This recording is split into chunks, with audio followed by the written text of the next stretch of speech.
Umeme utashuka bei. Umeme umeshuka bei. Sasa matokeo yake ya kuwa na viongozi wabovu, maisha yenu ni magumu. Na hauwezi kutegemea kwamba nchi ambayo ina utajiri kiasi hiki, watu wa usalama wa taifa ndio hawa wanahangaika na Chadema, badala wahangaike na maisha ya watu ambao mmekuwa maskini namna hii. Wanatembea, wanahangaika na kurekodi, wanahangaika na nini. Tunafanya kazi ya kweli ili tuiondoe sisi madarakani, tubadilishe maisha ya watu, kwa sababu wamechosha na hawawezi kubadilisha maisha yetu. Sasa katika hali kama hii, ndugu zangu, hatutegemei nchi hii chini ya watu hawa ibadilike. Tutaendelea kuwa maskini. Nikiwauliza nyinyi hapa, wengine wenu hapa si wakulima wa korosho? Nasema uongo? Bei ya korosho leo, korosho imegeuka sio zao la biashara, imegeuka kuwa zao la kisiasa. Uongo kweli? Leo makato, wewe unaenda shambani, unapiga dawa mwenyewe, umepanda mti mwenyewe, unautunza mwenyewe. Ukija kuvuna, serikali inakata kwenye kila kilogramu moja ya korosho shilingi 1250. Haya maneno nazua au ya kweli? Makato kwenye kilo ya korosho shilingi ngapi? 1250. Serikali inayojali watu wake, watu wa chini, wakulima maskini, inawezaje kukukata shilingi 1200 kwenye kila kilo ya korosho? Ina maana ukiwa na kilo 100 ya korosho, wanachukua shilingi 120,000 hapo. Kwa nini? Kwa nini wachukue 120,000 kwenye kilo 100 tu ya korosho yako? Walienda shambani na wewe? Walipiga dawa na wewe? Ulipokuwa unaokota walikuwa na wewe? Hawakuwepo. Sasa serikali inazojali watu ni serikali ambazo zinapunguzia mwananchi mzigo. Haya, hiyo kilo moja ya korosho wamechukua shilingi 1200. Ukienda tena kununua sukari, serikali hiyo hiyo imeweka tozo kwenye bei ya sukari tena. 18% inaitwa VAT. Kwa kama sukari hapa mnanunua shilingi 1000 ngapi? 3000. 18% 3000, hiyo ni shilingi ngapi?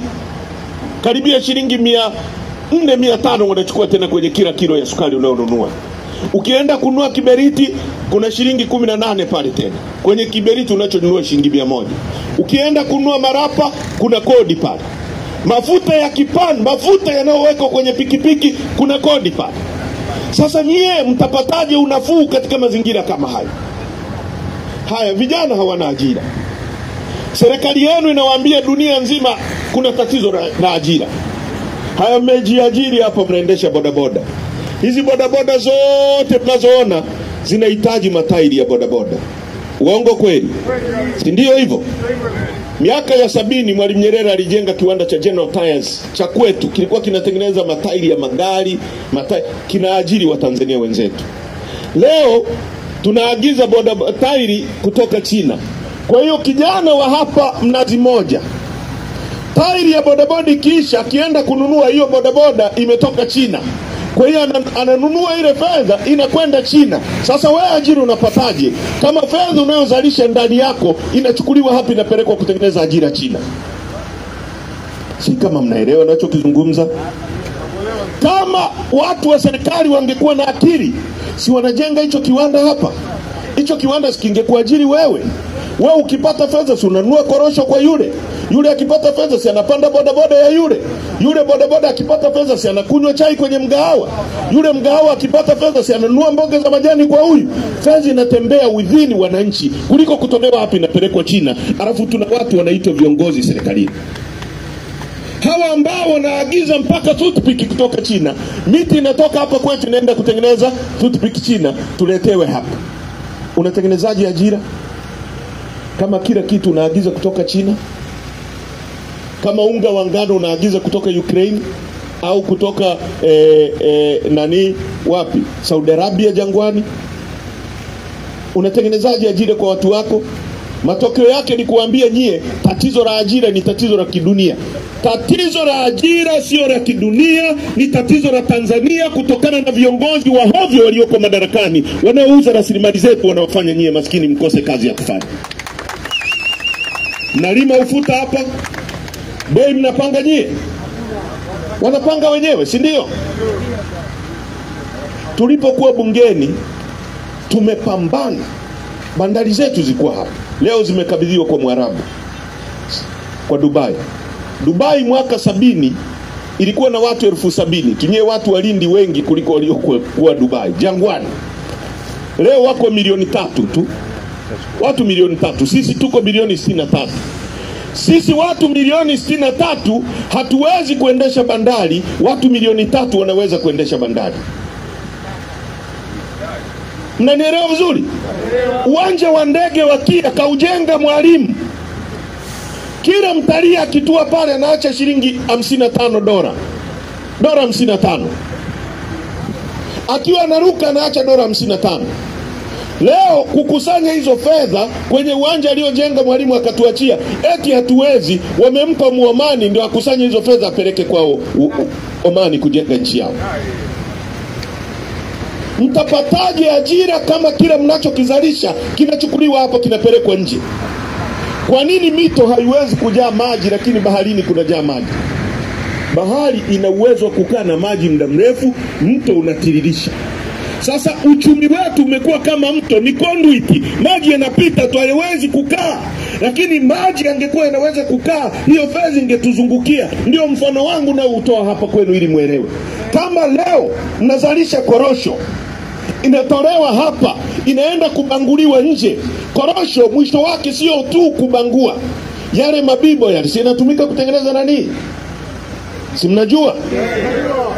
Kama viwanda vingekuwa hapa, kwa hiyo wale wanaolima korosho wengine pia wangepata kazi kwenye viwanda, wasiolima korosho.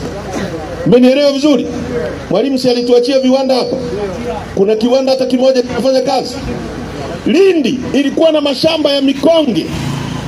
Magari unayoona ya gharama kubwa duniani, viti vyake vyote vinatengenezwa na nyuzi za mikonge. Lindi hii watu walikuja hapa kulima mikonge. Kulikuwa na mashamba 17. Wale wazee wa zamani najua mkinisikia hapa mnaelewa ninachosema. Na viwanda vyake iko wapi? Leo Lindi imebaki magofu. Lindi ilipaswa kuwa mkoa mkubwa kuliko mikoa karibia yote nchi. Uongo kweli? Mna maji hapa, mna Seru, mbuga yenu ya wanyama ina ukubwa kuliko nchi ya Rwanda, kwa sababu ni 18% ya mkoa wa Lindi ambao una kilomita za mraba 66,000. Mtalii angeshuka hapa Karara kama kuna hoteli hapo Lindi mjini, huyo mwenye hoteli angehitaji nyanya. Kwa hiyo wewe usingekuja kukaa kijiweni, ungelazimika kwenda kulima nyanya umpelekee kwa sababu soko lipo. Kama kungekuwa na cabbage inahitajika, wewe usingekaa hapo, ungelima cabbage umpelekee mwenye hoteli pale kwa sababu soko lipo. Leo ukilima cabbage utamuuzia nani? Kwa sababu hamna fedha, hamna mzunguko. Tu mnazi mmoja, mnaelewa ninachokisema? Mnaelewa ninachokizungumza? Hawa wanaua uchumi wenu na hakuna wa kuwasemeeni.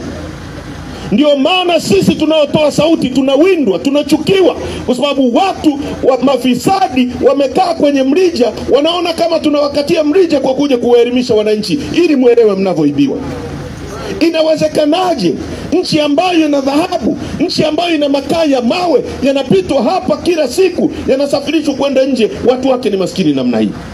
Inawezekanaje kwenye nchi hii mnaruhusu wa China waje kuchimba dhahabu wakati vijana wenu wanahitaji mashine kidogo tu muwaweke pale wachimbe? Wakiamua, wakipata fedha atajenga, fundi atapata fedha.